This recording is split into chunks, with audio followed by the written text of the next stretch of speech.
Magandang hapon sa ating lahat at naritong ulat sa lagay ng panahon ngayong hapon ng Huwebes, April 23, 2026. Base nga sa ating latest satellite animation ay umiiral muli itong ridge ng high pressure area dito sa may silangang bahagi ng Northern Luzon. Kaya naman magdadala yan ng bahagyang kaulapan at mababang tsansa ng mga pag-ulan. Samantalang dito naman sa nalalabing bahagi ng bansa kasama ang Central Luzon, maging dito sa may Southern Luzon, Visayas at Mindanao, umiiral naman itong easterlies o yung mainit na hangin galing Pasipiko na siya ring magbibigay ng mga pulupulong mga pag-ulan, pagkidlat at pagkulog, lalong-lalo na nga sa hapon. Sa magiging lagay ng panahon bukas, asahan nga natin na patuloy pa rin yung epekto ng ridge ng high pressure area dito sa may silangang bahagi ng Northern Luzon, kaya patuloy din yung mababang tsansa ng mga pag-ulan at generally fair weather.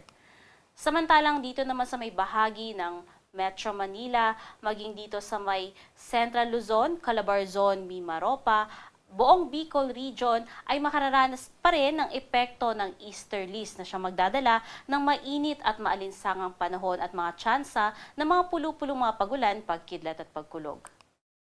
Sa nalalabing bahagi ng Luzon, asahan natin naman yung bahagyang maulap hanggang sa maulap na kalangitan at mga pulupulo o mga localized thunderstorms sa hapon.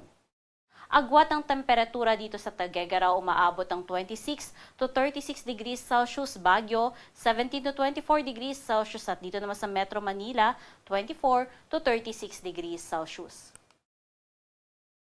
Sa magiging lagay naman ng panahon dito sa may bahagi ng Palawan, Visayas at Mindanao, patuloy pa rin iiral bukas ang easterlies. Kaya maghanda pa rin tayo sa mainit at maalinsangan na panahon at tsansa ng mga pulupulong mga pag-ulan, pagkilat at pagkulog, lalong-lalo na nga sa hapon. Agwat ang temperatura dito sa may Kalayaan Islands at Puerto Princesa umaabot ng 26 to 34 degrees Celsius, Tacloban 26 to 32 degrees Celsius, maging sa Cebu at dito naman sa may Zamboanga 24 to 35 degrees Celsius, Davao 25 to 34 degrees Celsius. Sa magiging kalagayan ng ating karagatan, wala tayong nakataas na gale warning, kaya naman malayang maglalayag lahat ng sasakyang pandagat. Magiging banayad lamang hanggang sa katamtaman ang mga pag-alon. Sa magiging lagay naman ng panahon sa susunod na 3 araw dito sa Luzon, asahan nga natin na yung ridge ng high pressure area dito sa may silangang bahagi ng Northern Luzon ay magpapatuloy na nga lamang hanggang bukas at pagsapit ng weekend hanggang Lunes, patuloy na nga yung epektos ng easterlies sa buong Luzon, kaya naman patuloy yung alinsangan ng panahon at dito nga sa may silangang bahagi ng Northern Luzon, maghanda muli sa tsansa ng mga pagkidlat, pag-ulan, pagkidlat at pagkulog sa hapon. Dito naman sa Kabisayaan, by weekend, asahan natin yung epekto pa rin ng easterlies, kaya maging mainit at malinsangan din ang panahon. Magkakaroon tayo ng bahagyang maulap hanggang sa maulap na kalangitan at mga pulupulong mga pag-ulan, pagkidlat at pagkulog. Ngunit pagsapit ng Lunes, dahil sa paglakas pa nitong easterlies, makikitaan nga natin ng pagtaas ng tsansa ng mga pag-ulan at mga kaulapan dito sa may silangang bahagi ng Visayas kasama ang Tacloban City. Dito naman sa may bahagi ng Mindanao sa susunod na 3 araw, asahan nga natin na sa Sabado, generally fair weather, ngunit pagsapit ng Linggo, ang silangang bahagi ng Mindanao kasama ang Caraga at Davao Region ay magkakaroon nga ng maulap na kalangitan at mas matataas na tsansa ng mga pag-ulan, pagkilat at pagkulog.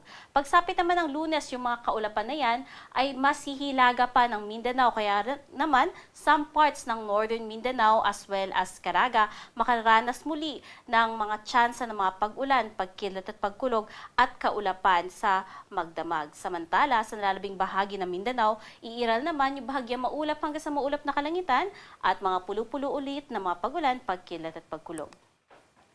Dito sa Maynila, ang araw ay lulubog ng alas 6:11 ng hapon at sisikat naman yan bukas alas 5:37 ng umaga.